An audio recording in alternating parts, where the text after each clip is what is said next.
स्वर्गलोक में चहल पहल थी। देवताओं की सवारियां इधर उधर घूम रही थी, लेकिन अब उनके काम करने का तरीका बदल गया था। इंद्रदेव का ऐरावत हाथी अपनी सूंड में मोबाइल फोन पकड़कर संदेश पढ़ रहा था। अरे मेरे साथी हाथी का मैसेज आया है। अगले सप्ताह इंद्रदेव एक बड़ा यज्ञ करने वाले हैं। सबको एकत्रित करता हूँ और सारे प्रबंध कर लेता हूँ। मैसेज कर देता हूँ सबको। मूषक भैया, आज कहाँ घूमने का प्लान है? सोच रहा हूँ स्वर्गलोक के सुंदरवन में भ्रमण पर चलें। क्यों, कैसा विचार रहेगा? सबके पास मोबाइल फोन है, सब अपने कार्य मोबाइल फोन पर कर रहे हैं। मैं ही अकेला रह गया जिसके पास मोबाइल नहीं है। अगर मेरे पास भी मोबाइल होता तो मुझे आत्माओं को लाने में कितनी आसानी होती। सभी वाहन मोबाइल से आराम से अपना कार्य कर रहे हैं और मजे में हैं। मैं आज ही यमदेव से इस विषय में बात करूंगा। यमराज जी के भैंसे ने सोच लिया था कि अब वो मोबाइल फोन लेकर ही रहेगा, पर क्या यमराज जी अपने भैंसे को मोबाइल फोन देंगे? अगर दे दिया तो क्या सब कुछ पहले जैसा रहेगा या फिर कुछ ऐसा होगा जिससे सृष्टि का संतुलन ही बिगड़ जाएगा? ये सब जानने के लिए हमें कहानी में आगे बढ़ना होगा। प्रभु, मुझे भी मोबाइल चाहिए। मोबाइल? तुझे मोबाइल का क्या करना है? प्रभु, सभी देवताओं के वाहन आजकल मोबाइल फोन की सहायता से अपने अपने कार्य कर रहे हैं, किंतु मैं अपना कार्य बिना मोबाइल फोन के कर रहा हूं।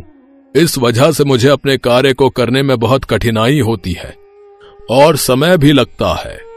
मैंने पूरी योजना बना ली है।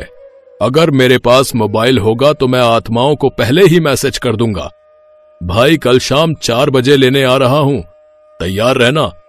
इससे मुझे वहां पहुंचकर इंतजार नहीं करना पड़ेगा, मेरा समय बचेगा और सब कुछ जल्दी जल्दी होगा। देखो, जो तुम कह रहे हो वो उचित नहीं है। मृत्यु का समय अज्ञात रहना ही सही होता है। अगर लोगों को पहले से पता चल जाएगा कि उनकी मृत्यु कब होने वाली है तो वो मरने से बचने के लिए नए नए बहाने बनाने लगेंगे। ये सृष्टि के नियमों के खिलाफ होगा। यमराज जी की बात सुनकर भैंसा गुस्से में आ गया। यमराज जी का प्रिय भैंसा उनसे रूठ कर जा चुका था। यमदेव, भैंसा तो आपसे रूठ कर चला गया। अगर भैंसा काम नहीं करेगा तो आत्माओं को लाने ले जाने का सारा संतुलन बिगड़ जाएगा। हम किसी को भेजते हैं, उसे मनाना तो पड़ेगा। यमराज जी भैंसे को वापस बुलाने के लिए अपने गणों को भेजते हैं, किंतु भैंसा नहीं आता। आखिरकार यमराज जी खुद उसे मनाने के लिए जाते हैं। यमराज जी ने नरम स्वर में कहा, मेरे लाडले भैंसे, सुनो, तुम मुझे अति प्रिय हो। यमलोक में तुम्हारी जगह कोई नहीं ले सकता। मैं समझता हूं कि तुम आधुनिक समय के हिसाब से बदलाव चाहते हो, लेकिन हर बदलाव अच्छा नहीं होता। मुझे कुछ नहीं सुनना। यदि आप मुझे मोबाइल लेने की आज्ञा नहीं देंगे तो ठीक है, मैं भी आपसे कभी बात नहीं करूंगा। हाँ। यमराज जी जानते थे कि भैंसा जिद पकड़ चुका है। इस समय वो उनकी कोई बात नहीं मानेगा। अब वक्त ही उनके भैंसे को ठीक कर सकता है, इसलिए उन्होंने भैंसे को मोबाइल रखने के लिए हाँ कह दी। ठीक है, मैं तुझे मोबाइल दे दूंगा, लेकिन याद रख, अगर इसका गलत असर हुआ तो मैं तेरा मोबाइल वापस ले लूंगा। धन्यवाद प्रभु। अब देखिएगा मैं कितनी तेजी से आत्माओं को लाने ले जाने का काम करूंगा। अब मेरे पास मोबाइल होगा जिससे मैं सारा काम आसान कर लूंगा। हाँ। भैंसे ने मोबाइल फोन हाथ में आते ही आत्माओं को मैसेज भेजना शुरू कर दिया। प्रिय आत्मा, मैं कल सुबह 7 बजे तुम्हें लेने आ रहा हूं। कृपया तैयार रहना। आज की रात पृथ्वीलोक पर तुम्हारी आखिरी रात है।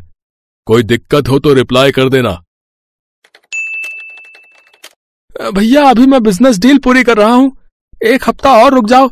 मुझे तो पता ही नहीं था कि मेरा अंतिम समय निकट है, तो मुझे पहले बताते, पहले मैसेज कर देते। अब मैं बिजनेस डील बीच में छोड़कर जाऊंगा तो मेरे बेटे को बहुत परेशानी होगी।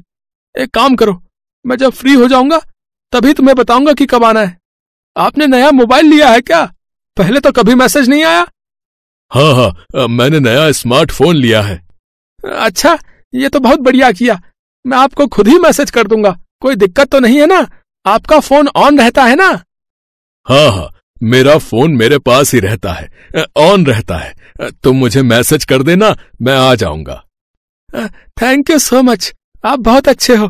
करता हूँ फिर मैं आपको मैसेज है। चलो बाय, मैं जरा बिजी हूँ, काम कर लूँ है। हाँ हाँ, बाय बाय, करो करो, मैं तब तक और लोगों को मैसेज कर लेता हूँ। सुशीला जी, आज आपका पृथ्वीलोक पर आखिरी दिन है। मैं थोड़ी देर में आपको लेने के लिए निकल रहा हूँ, तैयार रहना। अब देखता हूँ क्या रिप्लाई आएगा। यमलोक से मैसेज? हाँ बिटिया, बस आ रही हूँ, ये जरा एक मैसेज का रिप्लाई कर लूं। भैंसा जी, आपने मुझे बहुत गलत समय पर मैसेज किया है। मुझे अभी अपनी बेटी की शादी करनी है, थोड़ी देर में उसके फेरे होने वाले हैं। प्लीज मुझे कुछ समय की और मोहलत दे दो। अगर मेरी बेटी की शादी की खुशियों के बीच में ये दुख के पल आए तो आप खुद सोचो मेरी बेटी पर क्या बीतेगी। उसके पिता भी नहीं है, मेरी बेटी बिल्कुल अकेली है। मैं कुछ समय बाद आपको मैसेज कर दूंगी। ठीक है, मैं समझ सकता हूँ। कोई बात नहीं, आप मुझे मैसेज कर देना, मैं इंतजार करूंगा। आराम से अपनी बेटी की शादी करो। चित्रगुप्त ने यमराज जी को जब ये बात बताई, तब यमराज जी ने भैंसे को बुलाया और बोले, देखो, मैंने पहले ही कहा था ये सही नहीं होगा।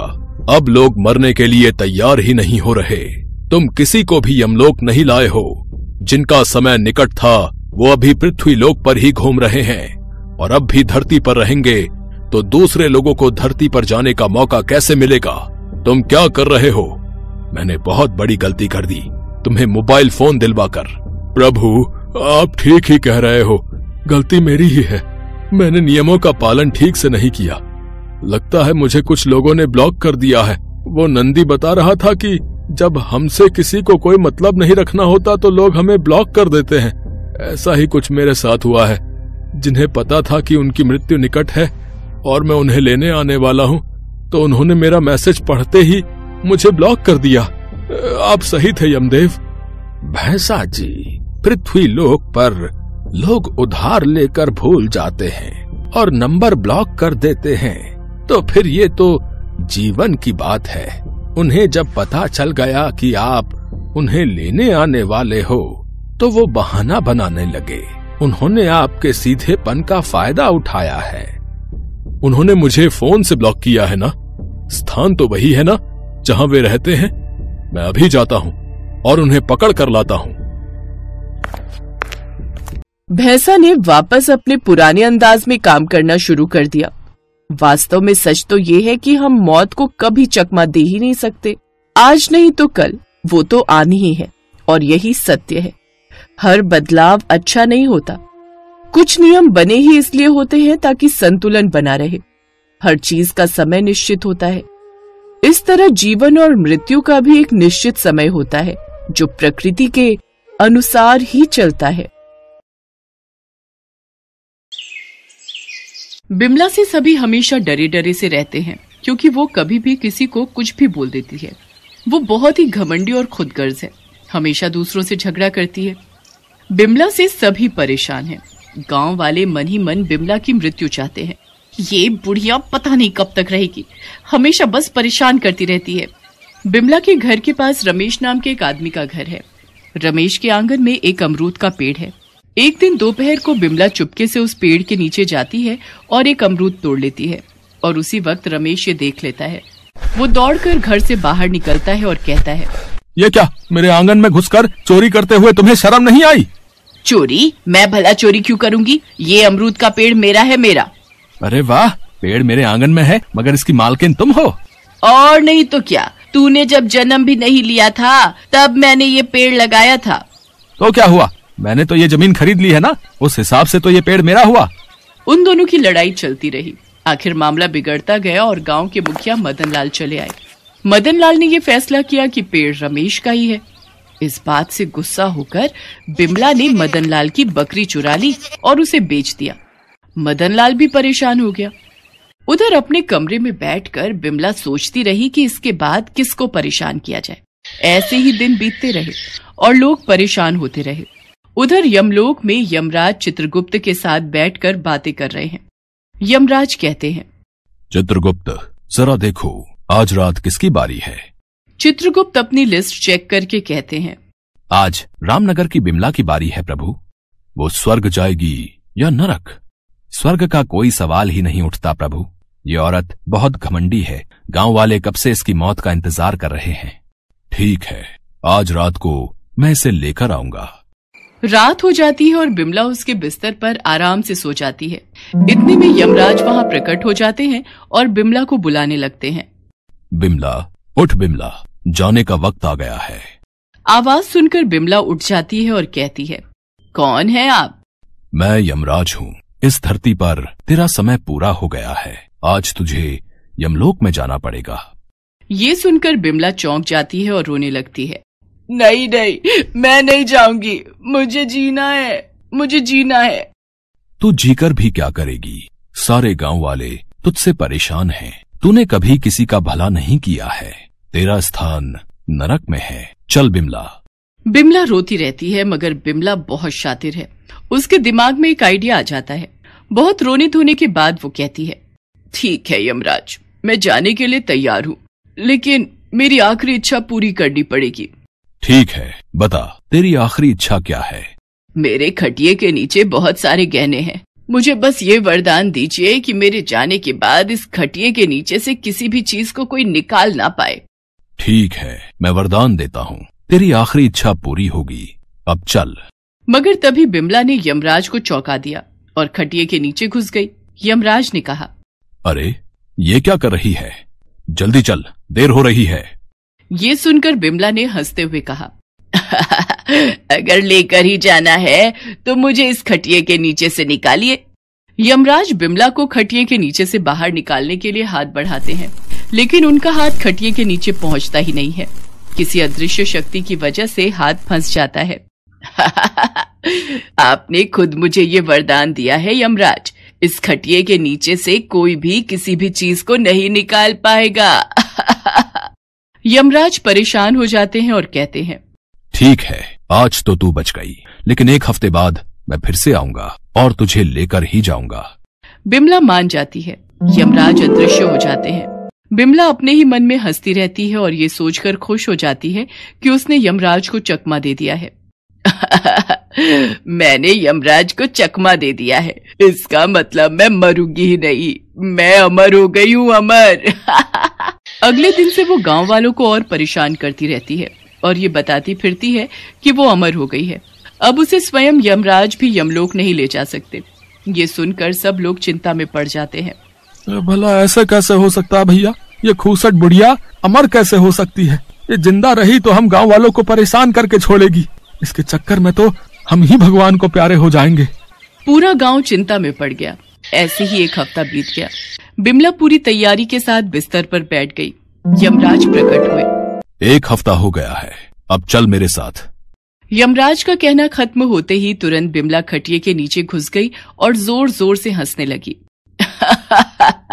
आप मेरा कुछ भी नहीं बिगाड़ सकते यमराज जी, मैं अमर हो गई हूँ। आप जब भी मुझे लेने आएंगे मैं इस खटिये के नीचे घुस जाऊंगी। यमराज परेशान होकर बिना कुछ बोले ही वहां से चले गए। बिमला ने सोचा कि उसने यमराज को हरा दिया है। ये सोचकर वो और भी घमंडी बन गई, लोगों के साथ और ज्यादा बदसलूकी करने लगी। उधर यमलोक में यमराज चिंता में पड़ गए। चित्रगुप्त ने यमराज से पूछा, क्या हुआ यमराज, आप चिंतित लग रहे हैं? यमराज ने चित्रगुप्त को सब कुछ खुलकर बताया। चित्रगुप्त ने कहा, ये तो बहुत ही मुश्किल की बात है। मुझे पता है, अब कोई उपाय बताओ। इसका मेरे पास कोई उपाय नहीं है। आप देवादिदेव महादेव के पास जा सकते हैं, उनके पास हर समस्या का समाधान है। यमराज तुरंत भगवान शिव के पास चले गए और उन्हें सब कुछ खुलकर बताया। सब कुछ सुनकर शिव जी ने कहा, ठीक है, उस खटिये के नीचे से किसी भी चीज को बाहर नहीं निकाला जा सकता, मगर वो खुद बाहर आए तो मैं उसे लेकर आ सकता हूँ।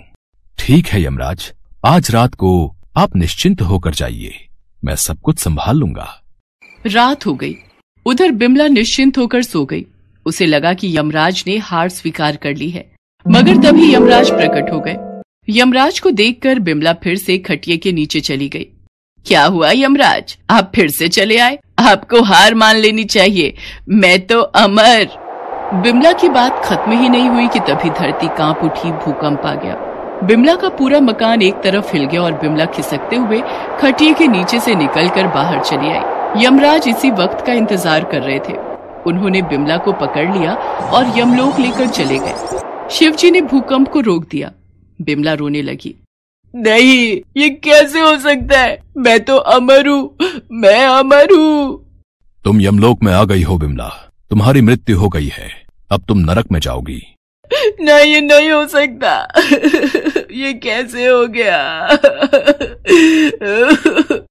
हमेशा याद रखना बिमला, प्रकृति के सामने मनुष्य बहुत छोटा है। जन्म और मृत्यु तो एक नियम है, मनुष्य उसे टाल नहीं सकते। चाहे कोई कितना भी घमंडी क्यों ना हो, उसे एक ना एक दिन तो मरना ही होगा। इसके बाद बिमला को नरक में भेज दिया जाता है। इसीलिए कहते हैं कि घमंड करना अच्छी बात नहीं है, अपने बुरे कर्मों का फल भुगतना ही पड़ता है।